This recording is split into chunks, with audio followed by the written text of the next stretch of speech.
Hello divine souls, कैसे हैं आप सभी गाइस। आज की वीडियो एक अलग वीडियो है।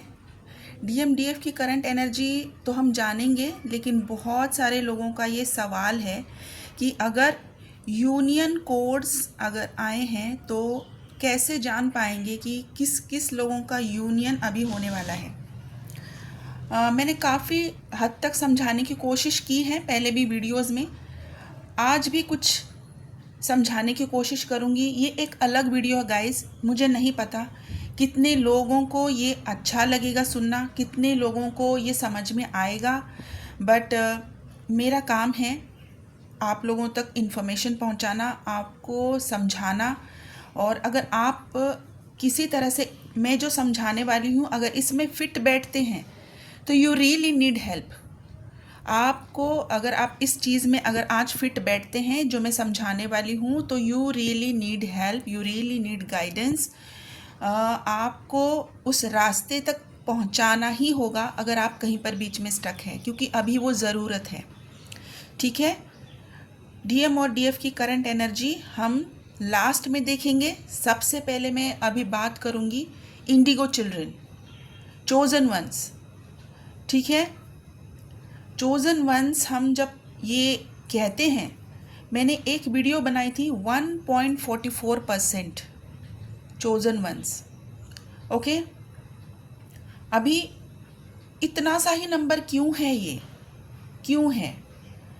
क्यों है चोज़न वंस बहुत थोड़े से नंबर में? देखिए, ट्विन फ्लेम्स तो हमें बहुत सारे नज़र आ रहे हैं। आज ही मेरे सुबह किसी से बात हुई थी, किसी ने मुझे पूछा था कि मैम इतने सारे ट्विन फ्लेम्स हैं तो फिर ये रेयर कैसे हुआ?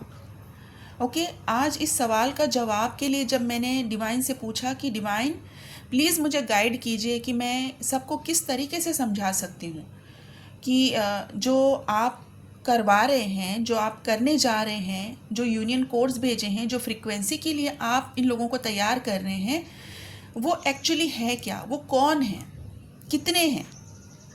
तो मेरे पास तो इन्फॉर्मेशन आई है जिसको मैंने किसी तरीके से मैं आपको वर्ड्स में यहाँ पर एक्सप्लेन करने की कोशिश करूँगी। प्लीज़ इस वीडियो को ध्यान से सुनिए। मैं मानती हूँ और डिवाइन में बिलीव करती हूँ कि जिन लोगों तक ये वीडियो पहुँचनी चाहिए ये उन तक पहुँच जाएगी, और जिनकी हेल्प इससे होनी चाहिए उनकी हो जाएगी। और जिन लोगों को डिवाइन कॉलिंग होगी इस इन्फॉर्मेशन को जानने के बाद मुझसे कनेक्ट करना है, प्लीज़ कनेक्ट कीजिए, अपनी गाइडेंस लीजिए और अपने काम में आगे बढ़िए, क्योंकि अभी ये बहुत बहुत एक्सट्रीम लेवल पे ज़रूरी है। ठीक है, तो बात करते हैं इंडिगो चिल्ड्रंस की।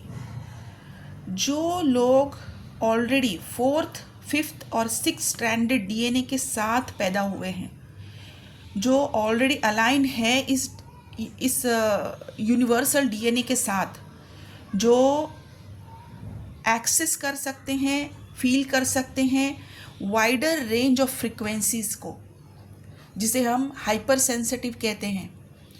हाइपर सेंसिटिव मतलब कि आपको आवाज़ें अच्छे से फील हो सकती हैं, सुनाई दे सकती, जबकि किसी और को नहीं सुनाई दे रही है। प्लीज़ गाइस, मैं अपनी तरफ से पूरी कोशिश करूँगी आपको सही से समझाने की। अगर कुछ रह जाए तो प्लीज़ मुझे माफ़ कर दीजिए। मैं बहुत सिंपल लैंग्वेज में समझाने की कोशिश करूँगी। जो बच्चे हैं जो already 4th, 5th, 6th stranded ancestral universal DNA के साथ पैदा हुए हैं, जो हाईली सेंसिटिव हो सकते हैं, जो एक वाइडर रेंज ऑफ फ्रीक्वेंसी को ईजीली एक्सेस कर सकते हैं, जो चीज़ें किसी को दिखाई नहीं दे सकती, जो चीज़ें किसी को सुनाई नहीं दे सकती, जो चीज़ें किसी को फील नहीं हो सकती, वहाँ तक इनकी फ्रीक्वेंसी तक इनकी पहुँच है। ये हाईली सेंसिटिव होते हैं, जिनकी एडवांस साइकिक एबिलिटीज़ होती हैं, जो ग्रिड वर्क करते हैं, कर सकते हैं। इनकी ग्रेट मैनिफेस्टेशन एबिलिटीज़ हैं, साइकिक एबिलिटीज़ के साथ ये पैदा हुए हैं, और जिनका अपनी प्लैनेट एंसेस्टर्स के साथ एक अच्छा कांटेक्ट है। जब ये आंखें बंद कर लेते हैं, ये यूनिवर्स में इनके प्लैनेटरी एंसेस्टर्स जो हैं, इनके साथ ये कांटेक्ट बनाते हैं, और ये आपको कुछ हद तक आपकी चीज़ें बता सकते हैं, साइकिक होते हैं। ओके, अभी इसमें भी मैं आपको 3 टाइप के लोग बताऊंगी, 3 टाइप के इंडिगो चिल्ड्रंस का मैंने यहाँ पर बताने की कोशिश की है। प्लीज़ ध्यान से सुनिए। टाइप 3 से हम स्टार्ट करेंगे, जो 200 साल पहले से इनकी सोल आ रही है, इनकारनेशन होती आ रही है। 200 साल पहले, 200 ईयर्स अगो। हाईली इंटेलिजेंट है, हाईली सेंसिटिव है, ये गुड एट मैथ्स हो सकते हैं, एथलीट हो सकते हैं। ये इनका इश्यूज हो सकता है इमोशनल बॉन्डिंग बनाने में। ओके, ध्यान से सुनना इस वीडियो को। ये 200 ईयर्स पहले इनकारनेट होते आ रहे हैं, हाईली इंटेलिजेंट हैं, हाईली सेंसिटिव हैं, मैथ्स में अच्छे हो सकते हैं, एथलीट हो सकते हैं, और इमोशनल बॉन्डिंग बनाने में इनको इश्यूज हो सकते हैं। अभी जो टाइप 2 है, इनकी एडवांस साइकिक डेवलपमेंट हो चुकी होती है, जो कि है इंटर डायमेंशनल कॉन्टैक्ट्स ये बहुत इजीली बना लेते हैं। मतलब कि अगर आंखें बंद कर ले तो किसी के साथ बात कर रहे हैं ऐसा महसूस हो सकता है। लोग इनको देखकर पागल बोल सकते हैं कि ये क्या हमेशा बड़बड़ाते रहते हैं, अपने आप से ही बातें करते रहते हैं। बट इनका एडवांस साइकिक डेवलपमेंट इतना अच्छा है कि ये इंटर डायमेंशनल, मतलब कि दूसरे डायमेंशंस के जो इनके यूनिवर्सल एंसेस्टर्स हैं, यूनिवर्सल फ्रिक्वेंसीज हैं, जहाँ से सिग्नल्स आते हैं, ये डायरेक्टली रिसीव कर सकते हैं। ये रिसेप्टर मोड में है और ये उनके साथ कांटेक्ट बनाते हैं और बहुत सारी चीज़ें ये प्रिडिक्ट कर सकते हैं। ओके, और इनको इतना एडवांस इनका साइकिक डेवलपमेंट है जो क्योंकि ये अपने साथ 4th, 5th and 6th stranded DNA already लेकर पैदा हुए हैं, जो कि यूनिवर्सल डीएनए है। तो यहाँ पे ये अपनी इतनी शार्प इनकी मेमोरी है, जो यूनिवर्सल मेमोरी है। ये कहाँ पर इनका बर्थ हुआ है, ये मेमोरी, इनकी बर्थ की मेमोरीज इनको याद है, इनका बर्थ का प्लेस इनको याद है, इनका बर्थ का सिचुएशन इनको याद है, पहले कौन से टाइम में इन्होंने बर्थ लिया है, ये इनको याद हो सकता है, क्योंकि इनके डीएनए में ये मेमोरी ऑलरेडी एग्जिस्ट है। ओके, अभी ये कौन हो सकते हैं? ज़रूरी नहीं है कि इनको पहले की बर्थ की सारी चीज़ें याद हो अभी भी, लेकिन इनको कुछ फ्लैशबैक्स आते हैं, ये कुछ लोगों के साथ शेयर करते हैं और लोग इनको पागल समझते हैं। ओके, ये कौन हो सकता है? ये अच्छे से लिंग्विस्टिक हो सकते हैं, आर्ट्स में इनका इंटरेस्ट अच्छा हो सकता है, म्यूज़िक में अच्छा हो सकता है, एक्सट्रीमली इंट्रोवर्ट ये लोग हो सकते हैं बिकॉज ऑफ फियर। ओके, लेकिन ह्यूमन बॉन्डिंग को एंजॉय करते हैं, क्योंकि इनको एक फियर होता है, खोने का डर होता है, लोगों के साथ बातें करने का डर होता है। लेकिन अगर किसी से घुल मिल जाए तो बहुत अच्छे फ्रेंड्स होते हैं और बहुत सिलेक्टिव इनके फ्रेंड्स होते हैं। ज़्यादा लोग इनके साथ, इनकी फ्रिक्वेंसी के साथ मैच नहीं करते, इसलिए इनकी लाइफ से निकलते रहते हैं। और ये भी बहुत सिलेक्टिव होते हैं कि हर किसी के साथ ओपन अप नहीं होते। तो ये है, ये लिंग्विस्टिक हो सकते हैं, आर्टिस्ट हो सकते हैं, म्यूजिशियंस हो सकते हैं। ठीक है, अभी आते हैं टाइप 1। ये टाइप 1 जो है वो आफ्टर 1960s से दिख रहे हैं। ओके, ये भी advance psychic and occasional manifestation abilities लेकर आए हैं। साइकिक एबिलिटीज़ इनके अंदर है, लेकिन मैनिफेस्टेशन एबिलिटी बहुत ओकेजनल है।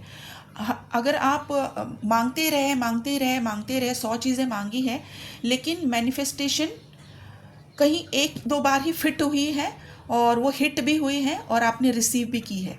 बाकी इतनी बार की है वो मैनिफेस्टेशन के उस फ्रिक्वेंसी में आप अलाइन नहीं कर पा रहे हो, वो ओकेजनली आप अलाइन कर पा रहे हो। ओके, और ये भी जो है, ये आपके कॉस्मिक रेसेस के साथ इनका कांटेक्ट बहुत अच्छे से होता है। मतलब कि जैसे कि फैमिली में कोई एंसेस्टर हैं, वो एंसेस्टर्स के साथ इनका कांटेक्ट अभी भी बहुत अच्छे से हैं। वो एंसेस्टर्स काफ़ी टाइम पहले डिसीज्ड हो चुके हैं, लेकिन वो एंसेस्टर्स इनके साथ बातें करते हैं, इनको गाइड करते हैं। ये उनसे गाइडेंस लेते हैं, बातें करते हैं ड्रीम्स में, मेडिटेशन में, और बहुत सारी चीज़ें, साइकिक चीज़ें इन्हें पता चलती है। ओके, जो अपने एंसेस्टर्स के साथ, जिनको आपने हो सकता है बचपन में कभी देखा होगा, उसके बाद इनकी डेथ हो चुकी है, लेकिन उनके साथ इनका बहुत अच्छे से कांटेक्ट है, अभी भी है। ये इनके सपने में आते हैं, बातें करते हैं, गाइड भी करते हैं, चीज़ें, बहुत सारी चीज़ें इनके सामने रिवील भी करते हैं और क्या करना है ये भी बताते हैं। उसी तरह से ये कॉस्मिक रेसेस, मतलब ये जहाँ से आए हैं, ये इंडिगो चिल्ड्रन हैं, तो इनकी कॉस्मिक भी एंसेस्टर्स हैं, यूनिवर्सल एंसेस्टर हैं, ये उनके साथ भी इनका कांटेक्ट है। ओके, तो इनके सबसे ज़्यादा इनका जो कॉन्ट्रैक्ट है ह्यूमैनिटी को सर्व करना। ये तीनों टाइप जो मैंने बताए हैं, ये इंडिगो चिल्ड्रन के, चोजन वंस के कॉन्ट्रैक्ट साइन करके आए हैं ह्यूमैनिटी को सर्व करना। अब इस ह्यूमैनिटी को सर्व करने के लिए सबसे पहले अगर आप अर्थ की बात करेंगे, इस अर्थ की फ्रिक्वेंसी को हाई करना पड़ता है। यूनिवर्सल फ्रिक्वेंसी के साथ मैचअप करने के लिए ये ग्रिड वर्क करते हैं। ओके, तो grid work is the key that how we can create new earth consciousness. किस तरीके से हम क्रिएट कर सकते हैं। हमारी मदर अर्थ की जो फ्रिक्वेंसीज हैं, इसको लिफ्ट अप करने के लिए जो ले लाइन में नीचे जो क्रिस्टल्स हैं, इन क्रिस्टल्स पे ये लोग हीलिंग देते हैं, और हीलिंग से जो फ्रिक्वेंसीज बनती है, इन फ्रिक्वेंसीज के साथ इन काम करते हुए इन फ्रिक्वेंसीज को अपलिफ्ट करते हैं, और यूनिवर्सल फ्रिक्वेंसीज के साथ ये मैचअप करने के बाद ही एक इलेक्ट्रोमैग्नेटिक फ्रिक्वेंसी तैयार हो जाती है। ये इनका काम है, और इस इलेक्ट्रोमैग्नेटिक फ्रिक्वेंसी के तैयार होने के बाद ही आप कनेक्ट कर पाते हैं एंशियस कॉन्शियसनेस के साथ, एक एंशंट कॉन्शियसनेस के साथ। एंशंट कॉन्शियसनेस और न्यू अर्थ कॉन्शियसनेस, इनको मिलाने का इनका काम है। न्यू अर्थ कॉन्शियसनेस में जितने लोग आते हैं, जिनको ह्यूमैनिटी के लिए सर्व करने के लिए ये कॉन्ट्रैक्ट दिया गया है, अभी मैंने अच्छे से इसको एक्सप्लेन करने की कोशिश की है। अगर आप इनमें हैं, अगर आप जानते हैं कि आप में इन चीज़ में से बहुत सारी चीज़ें होती हैं, लेकिन आप किसी के साथ शेयर नहीं कर पाते, और अभी आपको समझ ही नहीं आ रहा है कि आप ट्विन फ्लेम हैं, लेकिन किसके साथ शेयर करें, किस तरीके से अपने आप को इस फ्रिक्वेंसी के साथ मैच करें। इसीलिए मैंने बोला है गाइस कि ये जो ट्विन फ्लेम्स की energy field cleansing and healing जो आई है, होपफुली कि अभी आप समझ पा रहे हैं कि ये कितनी ज़रूरी है, क्योंकि जो इलेक्ट्रोमैग्नेटिक फ्रिक्वेंसीज ग्रिड वर्क करने के बाद तैयार हो रही हैं, उस फ्रिक्वेंसीज को कहा जाता है कि एंशंट कॉन्शियसनेस की फ्रिक्वेंसी है, और हमें इस न्यू अर्थ कॉन्शियसनेस की फ्रिक्वेंसी के साथ उसको मैचअप करना है। लेकिन अगर आपका दो ट्विन फ्लेम्स के बीच का एनर्जी फील्ड अगर ब्लॉक्ड है, आप किस तरीके से इस मैग्नेटिक फ्रिक्वेंसी के साथ मैचअप करेंगे, कैसे आप यूनियन में आएंगे, कैसे यूनियन कोड्स आपको रिसीव होंगे, नहीं हो पाएंगे। तो गाइस, होपफुली आप समझ रहे हैं, ये सीरियसनेस को समझ रहे हैं। ये यूनियन कोड्स, अभी बहुत सारे यूनियन कोड्स आए हैं और बहुत सारे यूनियन होने बाकी हैं, कुछ हो चुके हैं। जिन लोगों के हुए हैं उनका एक्सपीरियंस आज मैं आपको बता रही हूँ कि किस तरीके से यूनियन कोड्स इनके अंदर गए हैं। ये पूरी तरीके से सोए हुए हैं, तबीयत बहुत ख़राब है और कॉन्शियस है, अच्छे से पता है कि अंदर कुछ बहुत अच्छा हो रहा है। अभी वो सारी दुनिया से डिटैच है, कट ऑफ है, लेकिन ज़रूरी नहीं है। ये बहुत सारे लोग अभी फील कर सकते हैं, बोलेंगे कि हमारे साथ ये सारी चीज़ें हो रही है। नहीं है गाइस, नहीं है। सभी के साथ हो सकता है सिम्टम सेम है, लेकिन यूनियन कोड्स इस तरीके से आपको नहीं मिलेंगे। यहाँ तक पहुँचने के लिए मैंने अभी आपको समझाया है, ग्रिड का काम समझने के लिए बहुत सारा काम अपने ऊपर इन लोगों ने किया है, और ये अपने अंदर उतनी साइकिक एबिलिटीज़ रखते हैं कि ग्रिड वर्क ये करें। ओके, और जब कोड एंटर हुए हैं, इनकी साइकिक एबिलिटीज़ और भी इन्हेंस हुई हैं, और अभी ये अपनी यूनिवर्सल एंसेस्टर्स के साथ कम्युनिकेशन में हैं और फ्रिक्वेंसीज़ को इलेक्ट्रोमैग्नीफाइंग बनाने की कोशिश कर रहे हैं। ओके, होपफुली आप समझ रहे हैं? अगर नहीं समझ रहे तो आई एम सो सॉरी। मैंने बहुत अच्छी तरीके से इसको समझाने की कोशिश की है। मैं डिवाइन से प्रेयर कर रही हूँ कि वीडियोस जिनको ज़रूरत है डिवाइन डेफिनेटली उन तक पहुंचा ही देंगे, लेकिन डिवाइन से प्रेयर कर रही हूँ कि उन तक ये पहुँचे, ज़रूर पहुँचे, और वो इस सीरियसनेस को समझे और अपने ऊपर काम करे। गाइड अगर आप चाहते हैं, गाइडेंस चाहते हैं किसी तरह की, आपको आगे के रास्ता नहीं मिल रहा है, प्लीज़ कांटेक्ट कीजिए, बहुत ज़रूरत है अभी। ठीक है, अभी हम अपना डेली का काम करते हैं। DMDF की करंट एनर्जी गाइस, DF जो है एक अलग ही मूड में है, अपने ऊपर ज़्यादा ध्यान दे रहे हैं, कंप्लीटली डिटैच फील कर रहे हैं। अब इनको अपने DM का भी एनर्जी फील नहीं हो रहा है। ओके, जो हाईली अवेकन DF है उनको एक दूसरे का एनर्जी ही फील नहीं हो रहा है। बहुत अच्छे हो रहा है, क्योंकि ये जो एनर्जी फील नहीं हो रहा है क्योंकि यहाँ पर अभी आपको आइसोलेशन में इसलिए डाला गया है क्योंकि अभी आपके ऊपर बहुत सारा काम करना बाकी है, जो कि फाइनल यूनियन के लिए बहुत ज़रूरी है। आपके अंदर से वो सारी चीज़ें निकालने के बाद जो खाली जगह बची है उसमें जो DNA कोड्स अभी एंटर करने के लिए जो प्रोसेस है, उसके लिए अभी जो रिपेयरिंग करनी है, जो वुंड्स हुए हैं, जिनका अभी हीलिंग बचा है, उसी के लिए आपको आइसोलेशन में डाला गया है। और किसी को भी आपका एनर्जी अभी एक्सेस नहीं होगा, आप खुद सभी से डिटैच फील कर रहे हो। और बॉडी वाइज अगर मैं देखूं तो एक्सट्रीम लेवल पे लथार्जिक फील कर सकते हो, डिजीनेस है, चक्कर आना, सर भारी लगना, शोल्डर्स हैवी हैं, पैरों में बहुत भारीपन है, जॉइंट पेन हो सकता है, नींद बहुत आ सकती है, बहुत आ सकती है। और इसके अलावा खाने का मन नहीं है, खाना बहुत सारा दिख रहा है लेकिन मन ही नहीं है।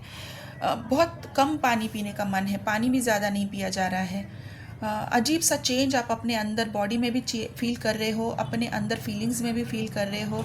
और किसी के साथ कुछ भी ना बात करने का मन है, ना खुद के लिए भी कुछ करने का मन नहीं है। बस चाहते हैं कि अकेले रहें और लेटे रहें या फिर बैठे रहें, कुछ नहीं करना, उंगली तक नहीं हिलानी है, बस बैठना है, शांत रहना है।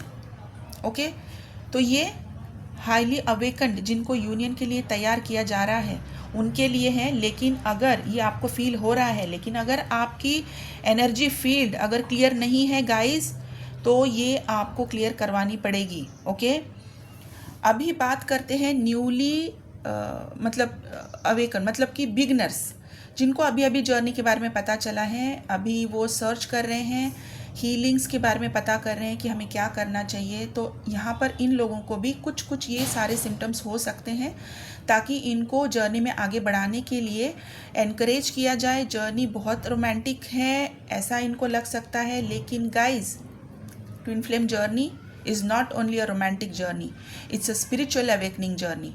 यहाँ पर आपको अपने आप को अपनी सोल के साथ अलाइन करना है, जो कि हम सब भूल गए हैं। हमको बहुत सुंदर दिखना है, हमको स्टाइल्स चाहिए, हमको स्टेटस मेंटेन करना है, हमारे पास दुनिया की हर मटेरियलिस्टिक चीज़ चाहिए, लग्जरियस लाइफस्टाइल चाहिए। लेकिन हमारी सोल के पास, हमारे पास खुद के अंदर जो सोल है, इसको क्या चाहिए ये हम नहीं पहचान रहे हैं। इसको पहचानने के लिए आपके साथ आपकी बॉडी में जो जो भी चेंजेस अभी डिवाइन करवा रहे हैं, इनको समझने की कोशिश कीजिए। और ये जितने भी मटेरियलिस्टिक चीज़ों में आपका ध्यान अभी तक था, वहाँ से डिवाइन हटवा के आपके बॉडी में जो चेंजेस आ रहे हैं उनको समझना, मतलब अपने आप से जुड़ना, अपने अंदर जाना, अपने आप को समझना, अपनी सोल तक पहुँचना, ये कर रहे हैं डिवाइन। तो यहाँ से आपकी जर्नी स्टार्ट हो रही है। ठीक है, ये सोल से लेकर सोल तक की जर्नी है, अपने आप तक पहुंचने की जर्नी है। जब आप अपनी सोल तक पहुंच जाएंगे, स्पिरिचुअली कंप्लीटली अवेकन हो जाएंगे, एक न्यू कॉन्शियसनेस में आप आ जाएंगे, तब आपका यूनियन होगा। ठीक है, तो अभी मैं in general new beginners, mid journey और फाइनल यूनियन वालों के लिए कुछ यहाँ पर अल्फ़ाबेट्स बता रही हूँ।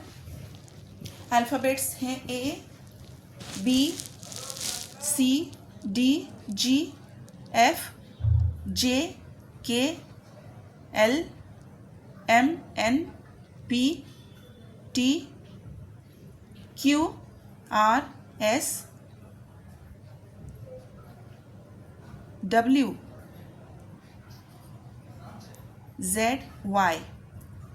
ओके, और यहाँ पर नंबर्स हैं 12, 15, 16, 3, 2, 1, 7, 8, 6, 19, 11, 22, 25, 28, 26, 27, 29, 30, 30। और कुछ वियर्ड सिंबल्स मेरे पास हैं, बहुत वियर्ड है गाइस। किसी के फेस में राइट साइड में एक हल्का सा पैच बना हुआ है। लेडी हो सकती है, मेल हो सकते हैं, फीमेल हो सकते हैं। मैं यहाँ पर हमेशा एनर्जी की बात करती हूँ। तो किसी के फेस में राइट साइड में एक हल्का सा पैच बना हुआ है जो हल्का सा ब्राउनिश है, और इनकी स्किन टोन जो है वो ऑलमोस्ट इस पैच के जैसी है, लेकिन ये पैच फिर भी दिखता है, ये दिखता है पैच। और दूसरा है किसी के लेफ्ट हैंड में एक मार्क बना हुआ है। लेफ्ट हैंड में या तो रिस्ट के पास है या तो फिर आपके एल्बो के पास है, एक मार्क बना हुआ है। ये मार्क पहले से है आपके पास, ब्राउन कलर का मार्क है। छोटा सा भी हो सकता है, जिसे हम बहुत पहले से लोग कहते हैं कि पुनर्जन्म होता है तब ऐसे मार्क्स पैदा होते हैं, वैसा वाला कोई मार्क है। हालांकि ऐसा कोई एविडेंस नहीं है, मैं बस आपको एग्जाम्पल के तौर पर ये बता रही हूँ कि ऐसा मार्क किसी के रिस्ट पे है, लेफ्ट हैंड की रिस्ट पे है या फिर एल्बो के पास है। किसी के सिर में बिल्कुल ऊपर की तरफ, क्राउन चक्रा की तरफ एक तिल है। ओके, अभी ये 3 ही मेरे पास साइन है, वियर्ड है, बहुत रेयर है, लेकिन यही साइन डिवाइन ने दिखाए हैं, मैं बस आपको बता रही हूँ। ठीक है, तो गाइस अभी भी टाइम है। अगर आपके साथ सारे सिम्टम्स मैच कर रहे हैं लेकिन आपको रास्ता नहीं मिल रहा है, प्लीज़ कांटेक्ट कीजिए, paid session, paid reading book कीजिए और अपने लिए गाइडेंस लीजिए। मेरा नंबर यहाँ पर स्क्रीन पर है। अगर आपको सारे सिम्टम्स मैच कर रहे हैं और आप इस फ्रीक्वेंसी के साथ फिर भी अभी अलाइन नहीं कर पा रहे हो, कुछ दिक्कत आ रही है, इसका मतलब है यूनियन करीब है, लेकिन आप यूनिवर्सल फ्रीक्वेंसीज के साथ मैचअप नहीं कर पा रहे हो, कोड्स को रिसीव नहीं कर पा रहे हो, इसीलिए आपको twin flame energy field cleansing और हीलिंग की ज़रूरत है। यहाँ पर डीएनए पे बहुत एक्सट्रीम लेवल पे काम चल रहा है गाइस, प्लीज़ डीएनए हीलिंग को सीरियसली लीजिए। आपकी सबकॉन्शियस माइंड की हीलिंग इसीलिए बताई गई थी क्योंकि जो लोग 4th, 5th और 6th स्टैंडर्ड का डीएनए अपने साथ लेकर पैदा हुए हैं, उनकी साइकिक एबिलिटीज़ इतनी हैं कि वो कहाँ से अपने अंदर सबकॉन्शियस में चीज़ें लेकर आए हैं। सभी सबकॉन्शियस की चीज़ें अभी के लिए ज़रूरी नहीं है, वो सारी चीज़ों को खाली करना है। ठीक है, तो guys subconscious mind healing, DNA healing, twin flame energy cleansing and healing highly recommended है। ठीक है, और जिनको रेगुलर हीलिंग करनी है, अपनी एंसेस्टर हीलिंग करनी है, मनी ब्लॉकेजेस हीलिंग अगर लेनी है रिचुअल के साथ, वो भी ले सकते हैं। आपको अगर कोई हेल्थ इश्यूज़ आ रहे हैं, काफ़ी टाइम से रिसॉल्व नहीं हो रहे हैं, उसके लिए आप कैंडल हीलिंग की भी रिचुअल ले सकते हैं। इसके अलावा भी अगर आपको कोई दूसरी हीलिंग की रिक्वायरमेंट है, आप मेरा नंबर स्क्रीन पर है, कॉल ना करें। मैं बार बार बता रही हूँ, कल किसी ने मुझे बहुत परेशान किया है बार बार कॉल करके। मैं रिक्वेस्ट कर रही हूँ, मैं किसी को भी ब्लॉक नहीं करती हूँ, मैं रिक्वेस्ट कर रही हूँ कि प्लीज़ कॉल ना करें तो ना करें। मेरा रिप्लाई आता है व्हाट्सएप पर, ये व्हाट्सएप नंबर है, प्लीज़ व्हाट्सएप पे ही मुझे मैसेज कीजिए। और ज़बरदस्ती ना करें कि अगर आपको टाइम नहीं दे पा रहे हैं तो समझने की कोशिश कीजिए कि शेड्यूल बिजी है, किसी के साथ हम ऑलरेडी अलाइन हैं। ठीक है गाइस, प्लीज़ टाइम का रिस्पेक्ट कीजिए, किसी और के भी एनर्जी का भी रिस्पेक्ट कीजिए और अपनी भी टाइम का रिस्पेक्ट कीजिए। ठीक है गाइस, तो क्या करना है, इनर वर्क करना है। ग्राउंडिंग करनी है, रेस्ट करनी है, पानी बहुत सारा पीने की कोशिश करनी है जबकि पिया नहीं जा रहा है फिर भी, ठीक है। तो यही थी आज की energy update guys, with lots of sensitive और सीरियस इन्फॉर्मेशन। तो आप अपना ध्यान रखिए। Take care guys, God bless you, thank you so much.